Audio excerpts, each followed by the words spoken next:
Il y a des jeux qui marquent parce qu'ils racontent une histoire, et puis il y a ceux qui marquent parce que c'est toi qui as vécu quelque chose. Avant de parler de ce que devient le jeu, ou de ce qui va se passer plus tard, il faut revenir au début, à une époque où tout était beaucoup plus simple. Rec Room à la base, ce n'est pas vraiment un jeu comme les autres. Il n'y avait pas de grande histoire, pas de scénario imposé, pas de chemin précis à suivre. C'était surtout un endroit. Un endroit où tu pouvais rencontrer des gens, parler, jouer et surtout créer. Au juste la plupart du temps, tu t'entraînais sans vraiment savoir pourquoi. Le jeu a été créé en 2016 par un studio qui s'appelle Against Gravity. Donc si on traduit, ça donne contre la gravité. Et à ce moment-là, la réalité virtuelle, c'était encore un peu bizarre. Pas beaucoup de gens en avaient, ça coûtait cher, c'était pas toujours stable, mais au moins c'était nouveau. Et surtout, ça donnait une sensation que le jeu classique n'avait pas. La présence. Dans Rec Room, tu n'étais pas juste devant ton écran. Tu avais l'impression d'être là avec d'autres personnes. Quand tu lançais le jeu pour la première fois, il ne se passait rien d'impressionnant. Pas de cinématique, pas de musique épique. T'avais aussi un petit tuto qui t'apprenait les touches basiques, mais rien de plus.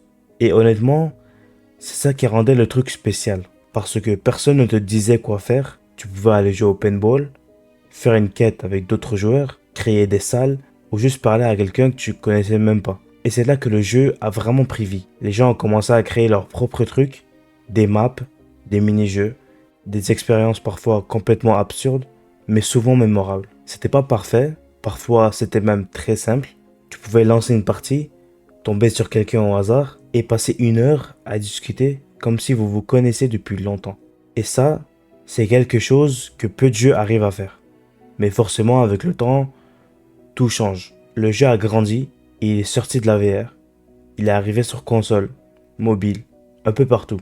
Et puis, il devenait de plus en plus accessible, et la communauté a commencé à changer. Au début, les gens étaient surtout là pour découvrir, tester ou créer des choses, puis petit à petit, c'est devenu plus bruyant, plus chaotique.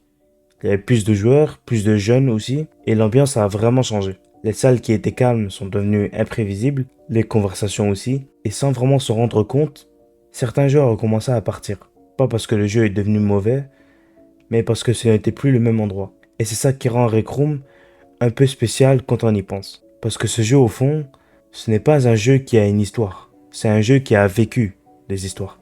Des moments que peu de gens ont enregistrés, des discussions qui ont disparu, des rencontres qui n'existaient que dans la mémoire des joueurs. Et quelque part, c'est peut-être ça qui le rend fragile. Parce qu'un monde comme ça, il existe seulement tant que des joueurs décident d'y rester. Avec le temps, sans que ce soit annoncé clairement, Rec Room a changé d'une manière que beaucoup de joueurs ont ressenti. Au début, tout semblait évoluer dans le bon sens, avec plus de contenu, plus de possibilités, plus d'outils pour créer, et surtout une ouverture vers un public beaucoup plus large. Ce qui, sur le papier, était exactement ce qu'un jeu comme Rec Room avait besoin pour survivre sur le long terme. Mais en réalité, cette ouverture a doucement transformé l'expérience. Quand le jeu est arrivé sur d'autres plateformes que la VR, notamment sur console et puis sur mobile, il a perdu une partie de ce qui faisait sa particularité au départ. Cette sensation presque étrange d'être physiquement présent avec quelqu'un, de partager un espace plutôt que simplement une partie en ligne. Avant, tu regardais quelqu'un dans les yeux, ou au moins tu avais cette impression-là, tu bougeais naturellement, tu ressentais une proximité qui dépasse le simple jeu vidéo, et c'est précisément cette sensation qui rendait chaque interaction unique. Bon, après ça dépend des interactions quand même. Thomas, comment il est ce Naku? Hein? Bouge pas, bouge pas, bouge pas. Ah, bouge pas. Phrase, tu filmes ou pas? Tu filmes ou pas? Tu filmes ou pas?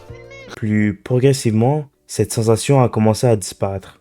Les interactions sont devenues plus rapides, plus superficielles, et pendant que cette transformation se faisait ressentir du côté du joueur, quelque chose d'autre se passait en parallèle. Le marché, lui, il a changé aussi. D'autres jeux commencent à apparaître, avec des idées similaires, mais des moyens beaucoup plus importants, des budgets beaucoup plus élevés, et surtout une capacité à attirer massivement les joueurs. Des plateformes comme Roblox ou Fortnite proposaient déjà des expériences sociales, créatives, accessibles à tous, mais avec une visibilité bien plus grande et une présence presque impossible à ignorer. Et plus tard, des mondes comme VRChat ont poussé encore plus loin l'idée de liberté sociale en réalité virtuelle, avec moins de limites et une communauté extrêmement investie. Face à ça, Rec Room s'est retrouvé dans une position compliquée. Pas assez grand pour rivaliser en termes de popularité et pas assez niche pour rester unique. Et surtout pendant un modèle économique fragile. Parce que contrairement à ce que beaucoup de joueurs pensent, maintenir un monde comme celui-ci coûte énormément d'argent. Les serveurs, les mises à jour, la modération, les événements, le développement constant, tout cela demande des ressources, du temps et surtout beaucoup d'argent. Alors le jeu a commencé à pousser davantage ses systèmes de monétisation, comme des achats intégrés, des récompenses liées à la création. Ce n'était pas forcément mauvais en soi, mais pour certains joueurs, cela donnait l'impression que l'expérience changeait de nature. Ce qui était autrefois un espace libre devenait progressivement un espace structuré autour de la rétention, de l'engagement et du revenu. En même temps, la concurrence continuait d'avancer, plus rapide et beaucoup plus rentable. Ce qui était autrefois une idée presque unique, un espace social lié en VR, devenait un peu plus une catégorie entière du jeu vidéo, avec des acteurs plus puissants et capables d'attirer une nouvelle génération de joueurs sans difficulté. Et dans ce contexte, Rec Room a dû s'adapter, changer et surtout simplifier. Mais chaque adaptation avait un coût.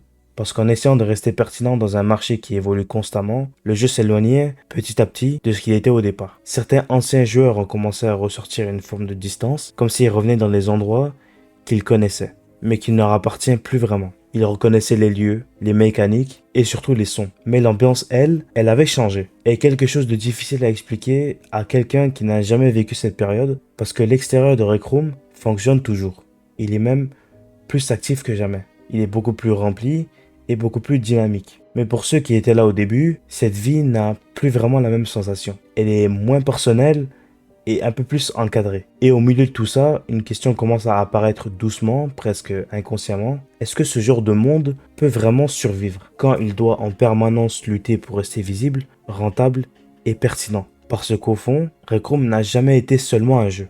C'était un moment précis, une ambiance, et quand ce moment passe, ce n'est pas toujours quelque chose qu'on peut reconstruire. Et c'est là que cette impression revient, plus forte qu'avant, pas une annonce, pas une confirmation, juste ce sentiment étrange que quelque chose est en train de s'essouffler.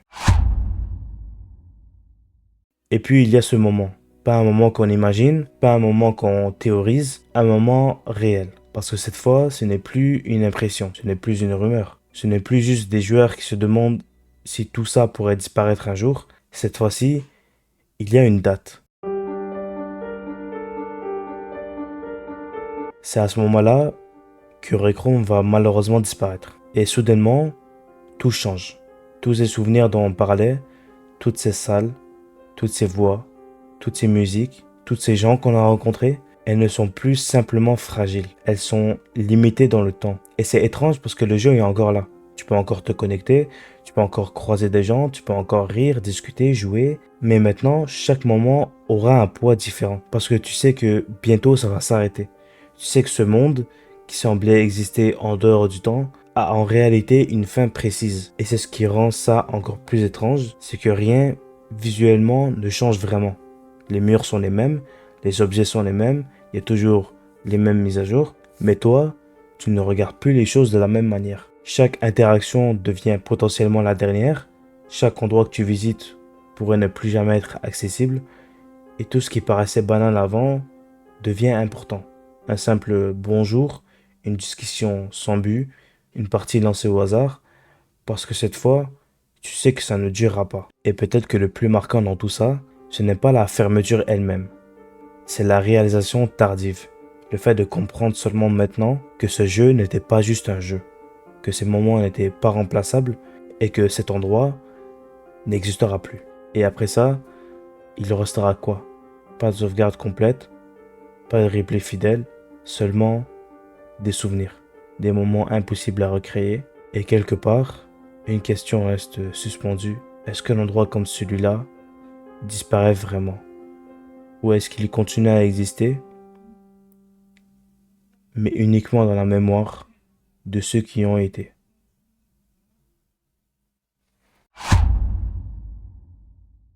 Voilà, c'est la fin de la vidéo, j'espère que vous l'avez apprécié. Je l'ai écrit vraiment très vite. À l'heure où je tourne ces vidéos, on est le 2 avril. Le jeu fermera 1er juin. ils feront pas de deuxième Rec Room. Je pense qu'il y avait déjà un jeu qui était en bêta il y a 6 ans qui vont peut-être commencer à faire des mises à jour où ils vont peut-être ramener tout le monde sur ce jeu-là. Mais malheureusement, ce Rec Room-là sera différent du premier. J'avais beaucoup de souvenirs. Moi, j'ai commencé à y jouer peut-être vers 2020-2019. J'avais même fait une vidéo à cette époque-là avec un de mes potes sur Uno. Vraiment au début de YouTube sur une vidéo que j'ai bien sûr supprimée parce que c'était vraiment de la merde.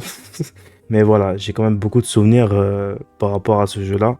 Des nuits entières, des lives que je faisais à 4 heures du matin, je jouais à Rec Room avec des potes. C'était vraiment cool, voilà. C'est ces endroits-là qu'on ne verra plus jamais, malheureusement. Peut-être que, comme d'autres jeux, il y a des gens qui vont faire des serveurs propres à eux. Ça va peut-être être compliqué pour eux. Mais en tout cas, je vais essayer de rejouer un peu plus à Rec Room avant qu'il ne disparaisse, avant qu'on dise que ce soit trop tard. Donc pour les gens qui regardent ces vidéos, allez jouer à Rec Room le plus possible, parce que si vous ne le faites pas avant la fermeture, vous vous direz ah pourquoi je l'ai pas fait. Donc c'est mieux de le faire maintenant avant que tout ça ne disparaisse. En tout cas, j'espère que vous avez aimé cette vidéo. Si c'est le cas, n'hésitez pas à liker, à vous abonner, à partager, et on se retrouvera pour une prochaine vidéo. Ciao.